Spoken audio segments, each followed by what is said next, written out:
मामी के साथ उनके कमरे में चला गया। मैं बैठा तो मामी मेरे एकदम पास में आकर बैठ गई। उन्होंने टाइट फिटिंग वाला सूट पहन रखा था। इतने में मामी बोली, मैं तेरे को अच्छी लगती हूँ। मैंने कहा, इसमें पूछने वाली कौन सी बात है, आप हो ही इतनी सुंदर, आपको देखकर हर किसी की नीयत खराब हो जाएगी। इतने में मामी ने अपना दुपट्टा थोड़ा नीचे गिरा दिया और मेरे पास में आ गई। दोस्तों, मेरा नाम अमर है, मेरी उम्र 22 साल है। बात उन दिनों की है जैसे ही मेरे कॉलेज का एग्जाम खत्म हुआ। मैं अगले दिन ही मामा मामी के घर आ गया। मेरी मामी बहुत ही खूबसूरत है, वह एक आशिक मिजाज की औरत थी। मैंने थोड़ी देर कुछ बातें की। इतने में मामा अपने ऑफिस के लिए निकल गए। उनको आज किसी काम से 4-5 दिन के लिए बाहर जाना था। मामा जी के जाने के बाद नानी के कहने पर मामी मुझे अपने कमरे के बाजू वाले कमरे में ले गई। उधर मैंने अपना सामान रख दिया और मामी को देखने लगा। मामी के साथ मेरी हमेशा से अच्छी बनती रही। वह मेरी तरफ देखते हुए बोली, काफी स्मार्ट हो गया है लड़का। हमें अपनी स्माइल देती हुई कमरे से बाहर चली गई। इससे पहले मेरे मन में मामी के लिए कोई गलत ख्याल नहीं था, पर इस बार मुझे मामी का व्यवहार कुछ अजीब सा लगा। अब मैं अपनी मामी के बारे में बता देता हूँ। उनका नाम सुमन है।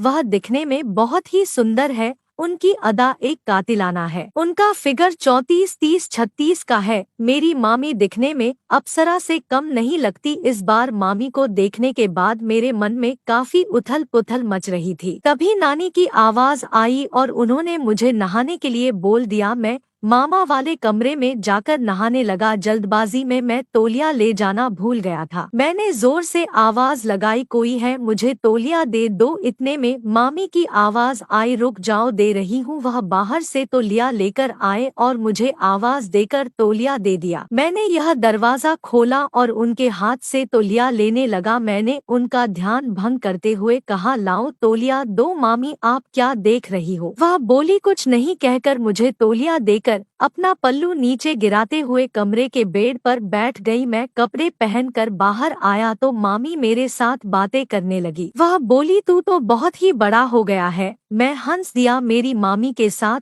इधर उधर की बातें होने लगी। उनका वह नजारा देखकर मेरे मन में मामी को प्यार करने का मन करने लगा था। तभी मामी ने पूछा, तेरी कोई गर्लफ्रेंड है या नहीं है? मैंने कहा, नहीं मामी, नहीं है। मामी, नहीं है? मम्मी ने कहा, क्यों झूठ बोल रहे हो? मैंने कहा, कसम से कोई गर्लफ्रेंड नहीं है। मामी मुस्कुराने लगी। फिर मैंने मामी को बोला, एक बात बोलूं? उन्होंने कहा, हाँ बोलो। मैंने कहा, आप मुझे इस बार बहुत अच्छी लग रही हो। मामी कहा, अच्छा, ऐसी क्या बात है मुझ में कि मैं तेरे को अच्छी लग रही हूँ? मैंने कहा, आप हो ही इतनी सुंदर फिगर वाली कि हर कोई आपको पसंद करेगा। मेरे मामा की तो किस्मत बहुत अच्छी है जो उन्हें आप जैसी सुंदर बीवी मिली है। यह सुनते ही मामी उठ गई और कमरे से बाहर जाते हुए पीछे मुझे देखते हुए हंस रही थी। अब मुझे तो मानो हरी झंडी मिल गई थी। मैंने दिन में आराम कर लिया। रात को सब ने बैठकर खाना खाया और सोने की तैयारी होने लगी। नानी बोली, तेरे मामा तो आने वाले हैं,